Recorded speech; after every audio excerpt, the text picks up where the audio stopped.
ស្ដីមកអូនទាំងអស់គ្នាឡើងនេះគឺយើងមកដឹងពីកម្មវិធីមុខងាររលួយថ្មីរបស់ Facebook ជាដំបូងឡើយគឺយើងចូលជាមួយនៅ account របស់យើងមកបន្ទាប់មកយើងចុចពាក្យ dashboard ហើយបន្ទាប់មកទៀត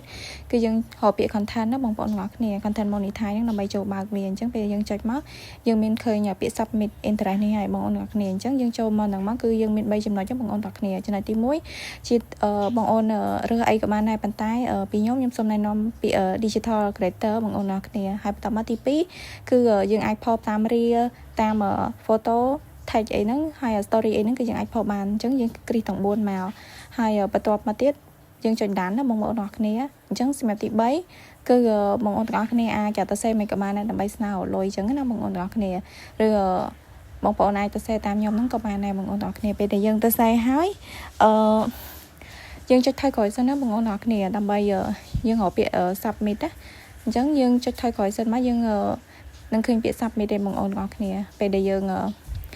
នេះគឺយើងចុចថយក្រោយអញ្ចឹងយើងឃើញយើងបំពេញរួចអស់ហើយយើងចុច submit តែម្ដងអញ្ចឹងពេលដែលយើង submit ហើយគឺរួចរាល់ហើយបងប្អូនទាំងអស់គ្នាអញ្ចឹងសម្រាប់បងប្អូនដែលអត់ទាន់ដឹងពីចំណុចហ្នឹងបងប្អូនអាចមើលវីដេអូហ្នឹងបានហើយកុំភ្លេច subscribe channel មួយនឹងខ្ញុំម្នាក់មួយផង